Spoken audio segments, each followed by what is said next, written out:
to get an apology in here. We here at Raise Voices, Miss Sounds and I plan to do a live on Unconditional Love today at 1 o'clock Eastern, but we had some technical things that prevented us from doing that. So I did want to come on here and just do a quick apology.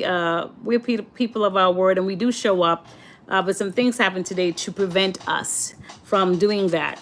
So we're going to reschedule our live conversation. I will either be doing it alone or both of us will be able to join the live on Friday to talk about unconditional love. And we're going to go through that. But I did want to ask you some questions. I believe we have a small community out there that's forming. And I wanted to ask you, what is your definition of unconditional love? I'd like you guys to put some definitions there, some comments. Whether it came from your heart, from your brain, whether it came from your culture, whether it came from your understanding of just being alive. I do want you guys to tell me, what is your definition of unconditional love? Is it real? Is it necessary? Have you ever experienced it? How do you give it out? How do you receive it? So I did want to find out. We're curious to see, because I believe that there are different definitions for unconditional love. We're hoping that in our conversation, those definitions will intersect and that we'll have some commonalities that we can all talk about. I have a quote of the day. As you know, I love the word of the day. And this one is surrounding legacy. And I personally feel that part of unconditional love is legacy. Creating a legacy or leaving a legacy behind. Serving people well, but also serving yourself well. And there's a quote that says, and so our mothers and grandmothers have more often than not anonymously, right? Without recognition, they've done this. They've handed on the creative spark.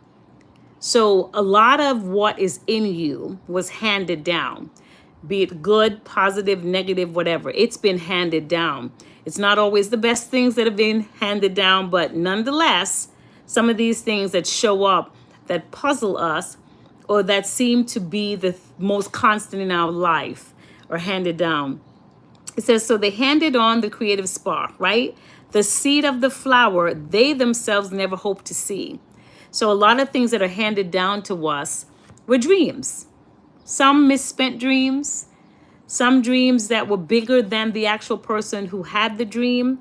And so it's handed down to those of us left here, left behind, or left in position to pick up the baton, as they say, and run the rest of the race. So it says, you know, the seed of the flower, they themselves never hope to see, right? Or like a sealed letter, they could not plainly read. So we have a conversation here on Raised Voices where we talked about nesting and vision. And part of vision, we always attach that to the men in our lives and to the males. And then part of nesting, we attach to the women, because they're the women that get impregnated and who allow the baby to grow within them and to come out into the world to be one of us, right? Humans. So we often talk about the period of nesting and vision, but sometimes we have to understand that while they're different, there's some commonalities, especially when you have people that are partnering together. A man chooses a woman chooses a man, and they've decided against all odds, against anything that life would throw at us to try to pull us apart, we are yet going to stay connected.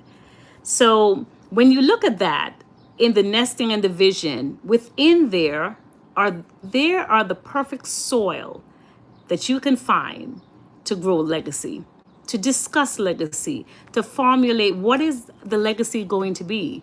With our union, our joining together, what is the legacy?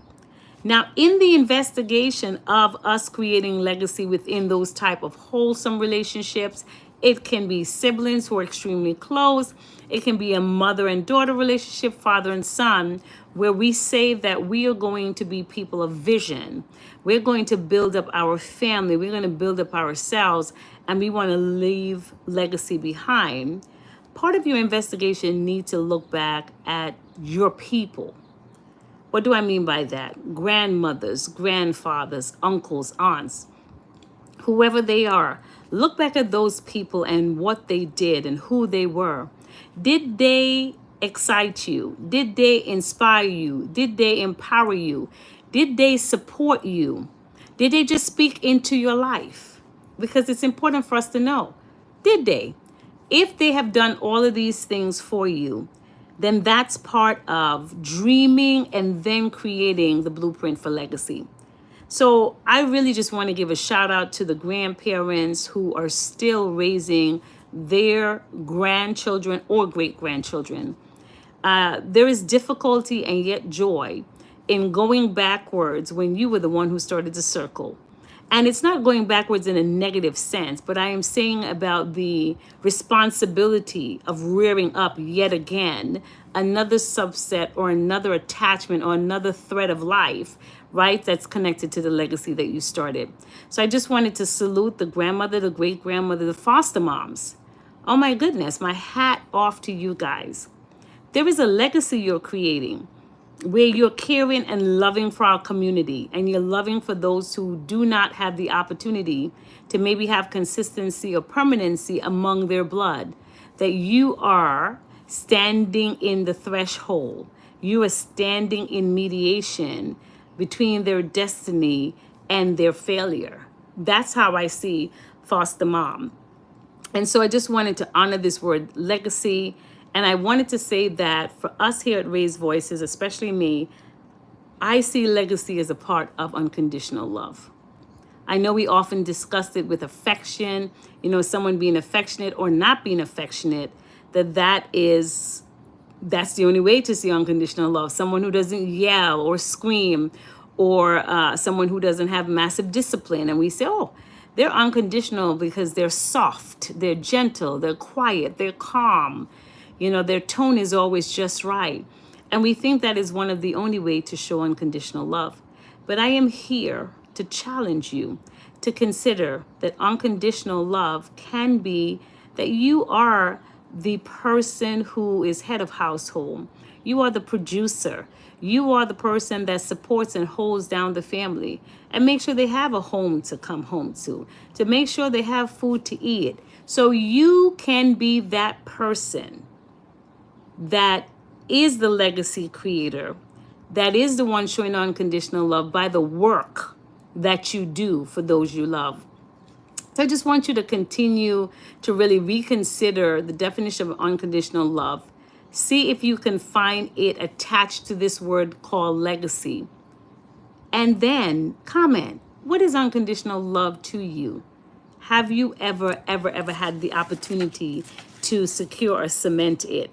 One thing one of the quotes I like by Zora Neale Hurston says, love makes your soul crawl out from its biding place or bidding place, depending on where you are in the country. So bidding place or biding place, right? So love makes your soul crawl out of its biding place. In some cultures, that is a hiding place. It's a mandatory place. And so you're hidden. And when you discover love, a love touches you, a love comes to the doorpost of the home that you're in or filters into you, then because of the essence and the acknowledgement and the presence of love, your soul, the place that you dream from, the place that you feel from, the place that allows you to want to get up and be someone to create these places of unconditional love, these places of legacy where there is hope. There is hope on the horizon. When love touches down, that makes your soul crawl out from its biding or bidding place. So the place that it has stayed hidden or the place that it was put in as a holding spot. So I just really wanted to come and obviously an apology for us not being able to go live, but also just to make sure that I gave you a few snippets of word of the day that I think will translate into this unconditional love conversations that we've been having. And by the great Maya Angelou, of course, to end with one of hers, my family directly and my people indirectly have given me the kind of strength that enables me to go anywhere.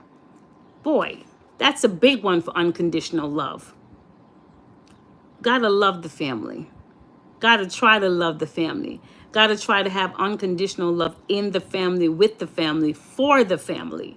Doesn't mean you have to follow everything the family does, but you need to try to connect your legacy, unconditional love, and who you are to your family and to your people, whoever you feel your tribe is.